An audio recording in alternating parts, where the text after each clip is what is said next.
Well, hi and welcome to my shop. It's a bit of a rainy day here in Canada, just outside of Toronto, and we're not going to work on that block of wood. We're going to work on this black box. I actually have a black box. Oh my gosh, a black box.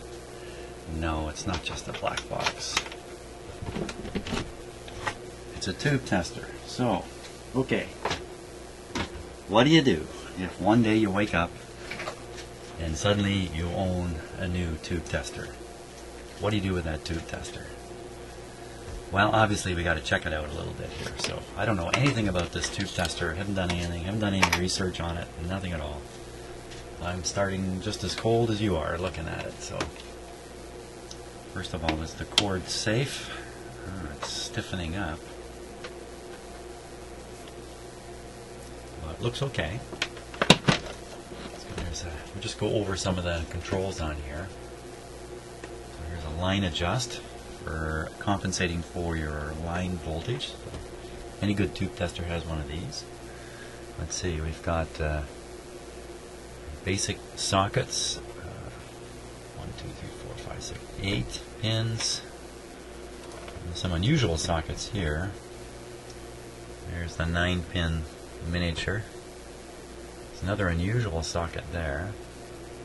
Looks like new Vistors and other very unusual tubes here. This is a fairly modern tube tester when you look at it. As tube testers go, I should say. It does have a bit of a newer look than some other tube testers. Conar Instruments, model 221 tube tester. Filament shorts and leakage, so it's using a light bulb to indicate shorts or leakage current on this light bulb. And let's see, it's got the switches are letter A, B, C, and D. And then we can see here in the chart area there's 3 columns here. So this thing will show a tube here, a tube here, and a tube here. And then it shows the tube number A, B, C, and D. So those are the A, B, C, and D settings. It says here cathode shorts. Cathode shorts. I don't have a manual for this, so usually these things all operate in a very, very similar way. I don't know what cathode shorts means. There's a number under it. 9728.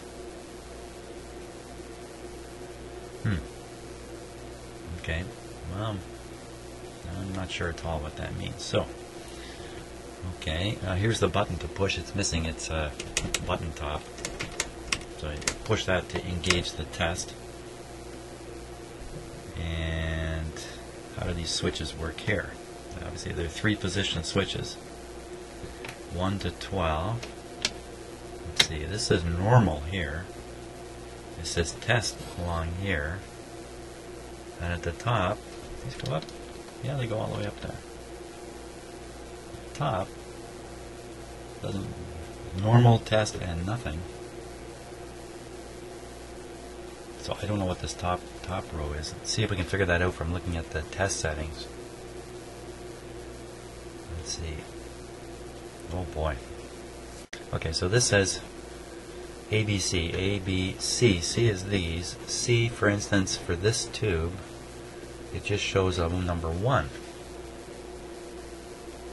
So I'm going to guess you put this all the way up to 1. That's a guess. Uh-oh.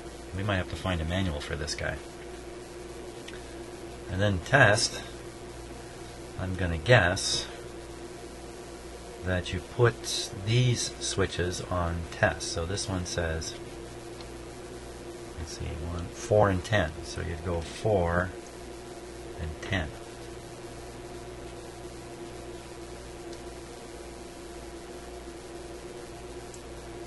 I think that's what you do. Then all the rest of the switches are just left here in the normal position. And you would push the button. D Oh, so this is the filament control here. Must be a big transformer inside here to produce all these voltages. Let's see, the highest voltage is only 18. Wait a minute. Is this what voltage? 1, 2, 3, 4, 5, 6, 7, 8, 9. 10, 11, 12, 13, 14, 15, 16, 17, 18. So these aren't voltages, these are switch positions. So for instance, this 6BZ, you would set to, this is button B, 6BZ, you would set it to 4. Boy, wouldn't that lead you into trouble if you don't do that right? Because most tube testers have the actual filament voltage written right on here, so you know what you're setting it to. And this one, they've just got an index number. That's not so cool. And this switch A, it's got a lot of funny notes under here. Like under the column A, for this tube it says PE. PE. What's PE got to do with anything? Must mean pentode. So why are they saying that? Why do I care if it's a pentode while I'm doing this test? Okay, so we're gonna have to get a manual for this before we actually stick a tube in it. But we can continue looking at the condition of it. And let's see, does the meter move? Yeah, the meter's good. Well, what about this guy out here? He's ooh, it's stiff. That's a stiff. It's very flexible back here. It's very stiff out here. I can guess why, because it's pulled out right now. You know, this is the grid cap. I should have said that. It goes on the cap of tubes. But because it wasn't shoved back in like this, it's been laying out.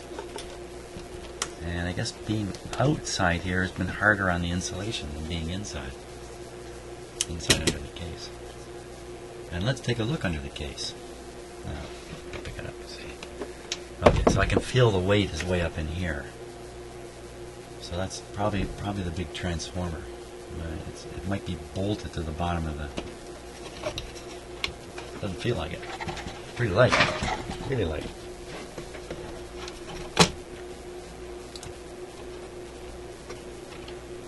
Oh yeah, there's the transformer. Look at the bundle of wires coming out of that thing. That's to carry all the different filament voltages. Hey, you know what I didn't do? I didn't turn the paper wheel yet. Let's do that. Let's turn the paper wheel and see. Oh, very nice. Okay, not so nice. We're at the end of the roll there. Oh, very nice, very nice. A lot of this paper roll will not turn well. Beautiful. Okay. So we'll take a look inside here. I'm going to flip this right around like this. There we go.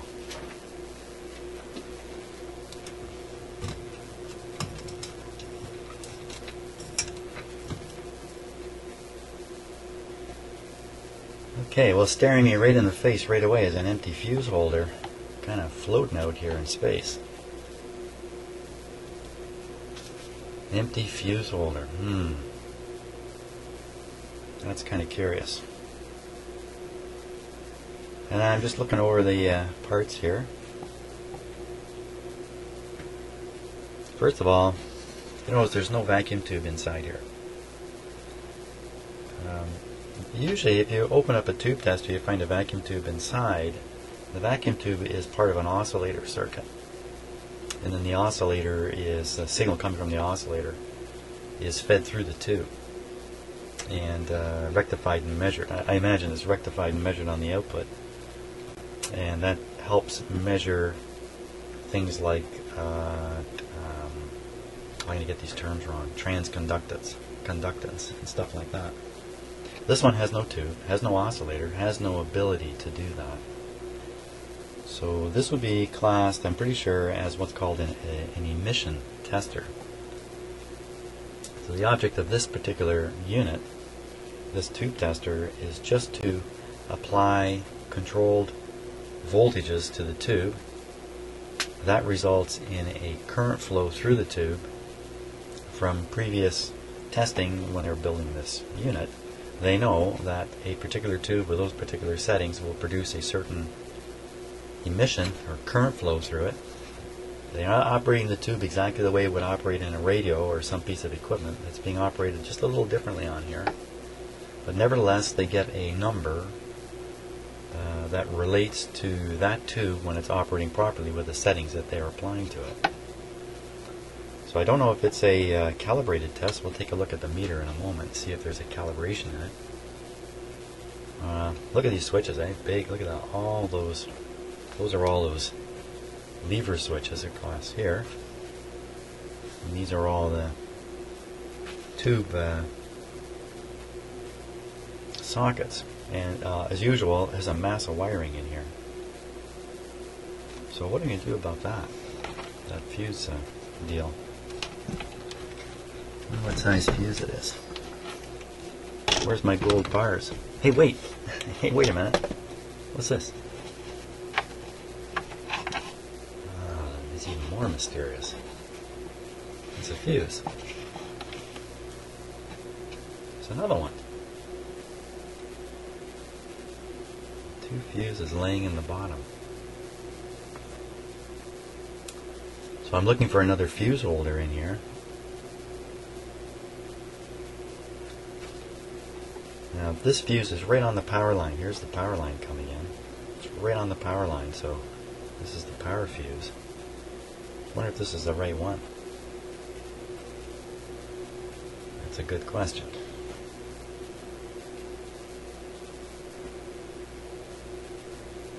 One amp. 1 amp fuse. What about this one? Exactly the same. 1 amp fuse. That's a pretty big fuse. 1 amp.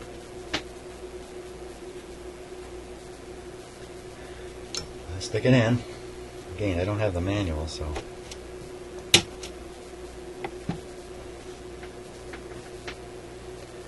Well, I don't see anything wrong with this at all. I mean, there's not much to check under here. There's not many components. There's a few resistors here. Looks like the single capacitor. Well, here's another one here. A couple of components here. There's that light. There. The light seemed to have been pushed deep into the panel when I noticed it, so I just pushed it back. Yeah, there's nothing we can do under here. I think it's all about trying this guy out.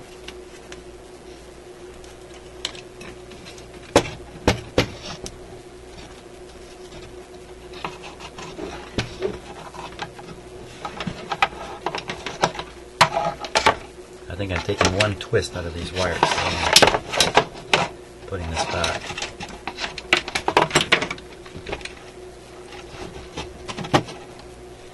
It's not happy about that.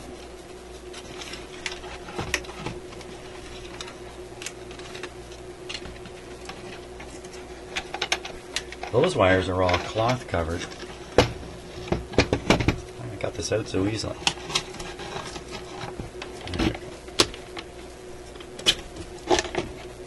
Oh, the box is coming apart here at the seams. Yeah, it's coming apart here and here, opposite corners. So I'll have to glue that guy back up.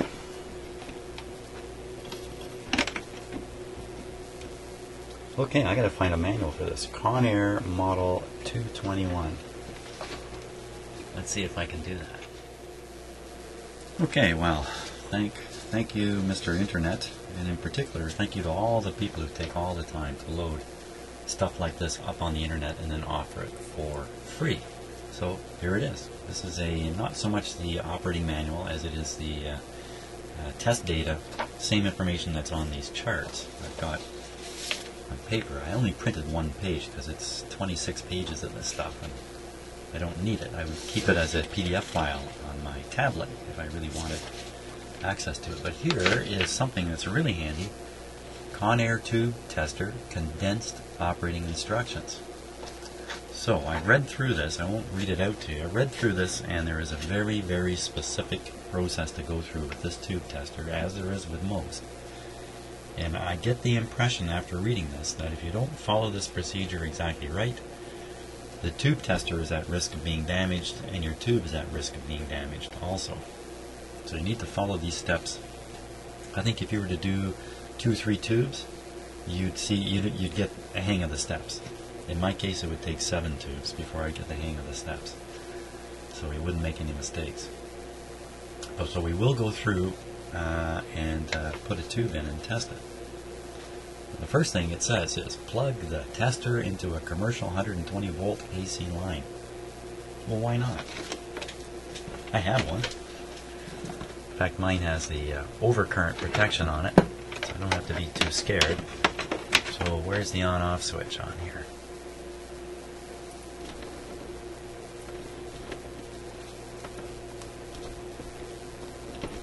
Well, that's curious. It says off here, but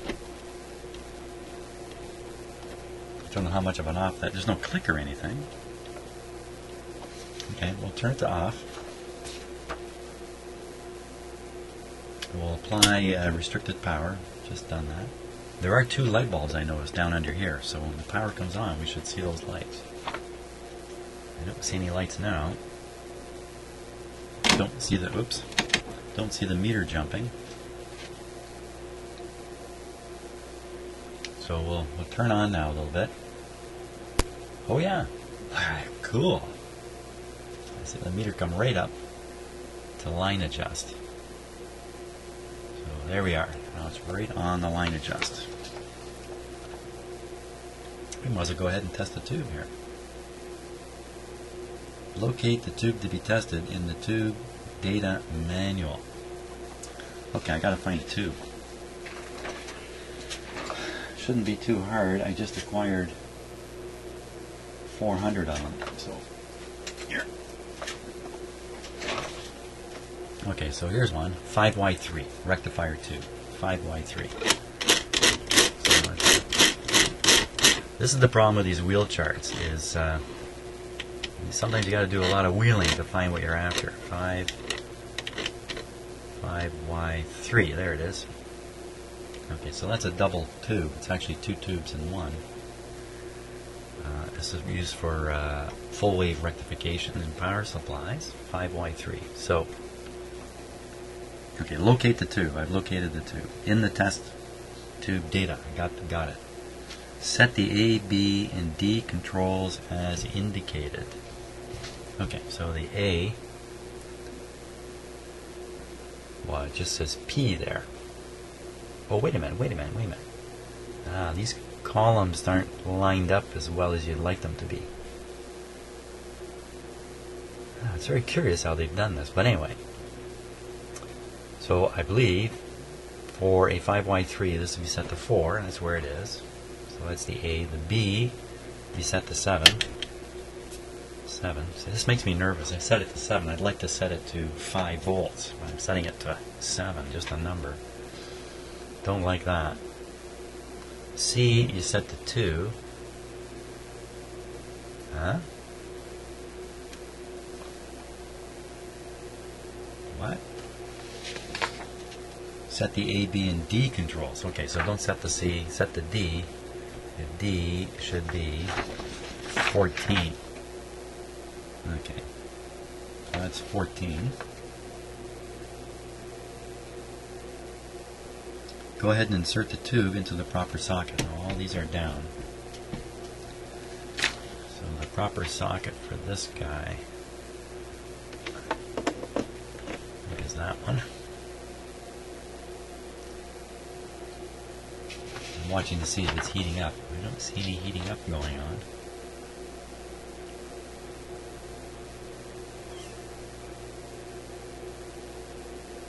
Okay, anyway, follow the instructions. Insert tube in proper socket. Turn the line adjust control for a center scale reading. It's right there. Check filament heater continuity by moving the lever switch listed under C in the tube data to the test position. Okay, so under C, 2. So I take lever 2 and put it in the test position. And the light comes on. So that indicates continuity.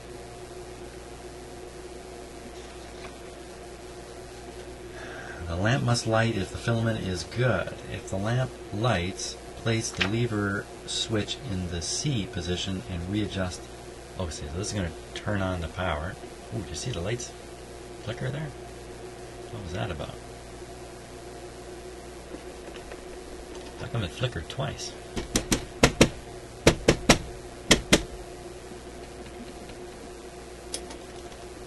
I don't know.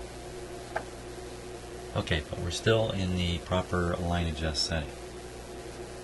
I would think the tube's going to light up now, but I don't see anything. The lamp must light. Oh, if the lamp lights, place the lever switch in the C or up position, readjust the line voltage. Test for cathode shorts by placing the lever switches listed under cathode shorts to the test position. The lamp must not light. Return the switches to the normal position. We do it one at a time or all together? So cathode shorts, there is no setting. There is no test for cathode shorts on this tube. The lamp must not light. Return the switches to the normal position. Okay, so they're all returned except for this guy.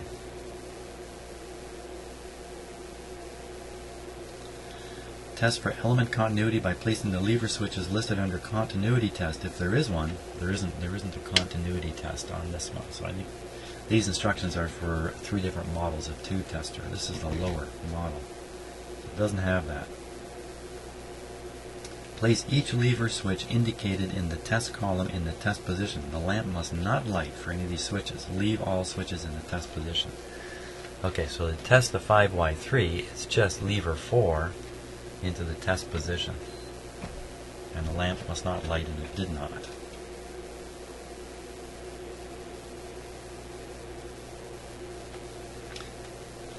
Okay, so if the tube passes all the above tests, press the red push button, that's this guy, to read the relative condition of the tube on the meter.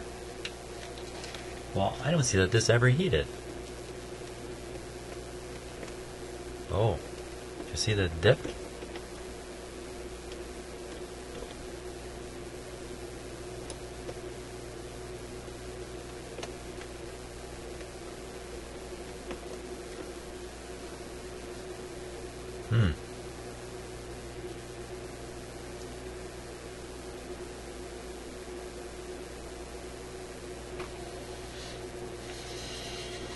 Seems to be making just momentary contact there.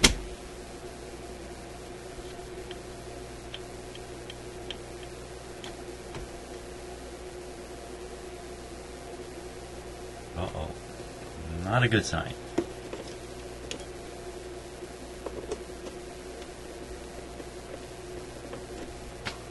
Oh, there it goes again. Just for a moment.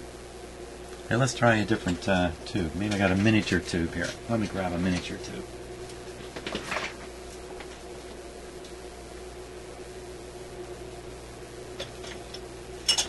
Easier said than done.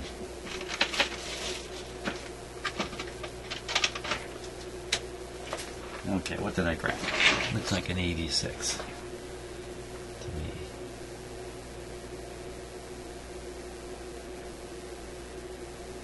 $12.86. Okay. So let's repeat that one time. Going back. $12.86.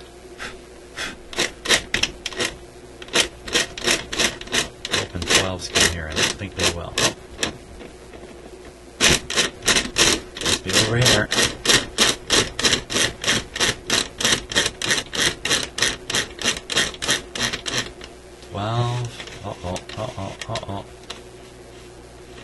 We're getting right towards the end here. 12. Still going. 12D, 12C, 12B, 12A. Come on.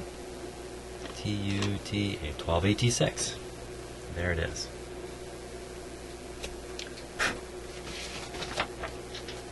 Okay, repeating everything just the way we did it. Set the A, B, and D controls as indicated. 12AT6. Switch A is on 3. Switch B is on 11. 3 is the C switch, which we don't do anything with right now. D is 20. Cathode shorts is 2. So once we have those set, we can put the tube in.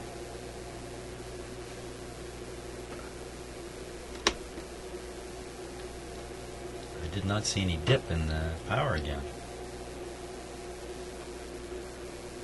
Which is normally when you plug a tube in, you see a little dip on these machines. Oh, because we haven't put the power on yet, or whatever one it is. Turn the line adjust, center scale, that's fine.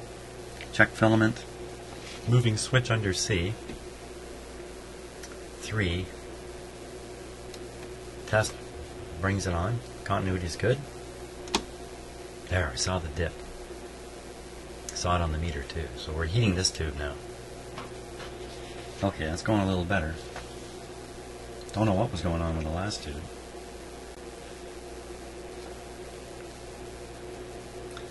Test for cathode shorts by placing lever switches listed under cathode shorts into test position. Lamp must not light. So we look under cathode shorts 2. It's not lighting. Just a bit of a flash, but that doesn't mean anything. Return to the normal position.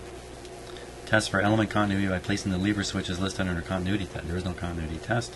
Place lever switches indicated in test column in the test position. Okay, so 1 and 7 into test position. 1 and 7 into test position. Okay, the tube has heated up. I can see it there.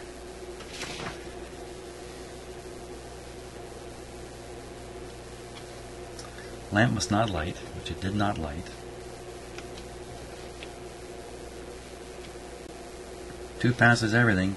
Push the button to read the relative condition. Now let's look at this scale here. Well, okay, so this is not a mutual conductance tester. So really, all this is an English tester. It's just replacing good. It gives you a percentage rating 0 to 40, 0 to 100, but that doesn't really mean anything.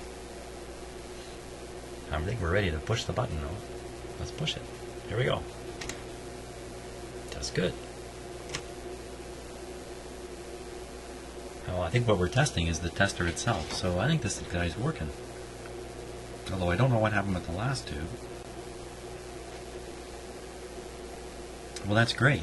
I think this is a working machine. So now, before we make a mistake,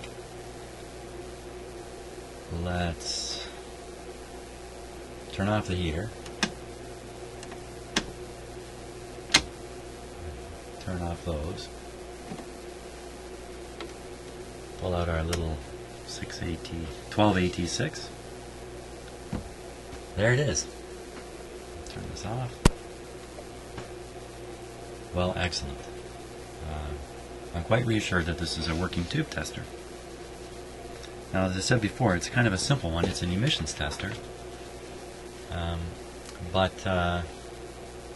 You know, you can get along with an emissions tester quite well. You don't really need to measure the transconductance in a tube to determine if the tube works or not. And ultimately, the real tube test, provided your tube is heating up, the heater's got continuity in that, the real tube test is put it in a radio and see if it works. Radio or amplifier or whatever it might be. So that's great. Don't know what else we would do with this. Hey, somebody hands you a black box. Be sure to take it. See you later.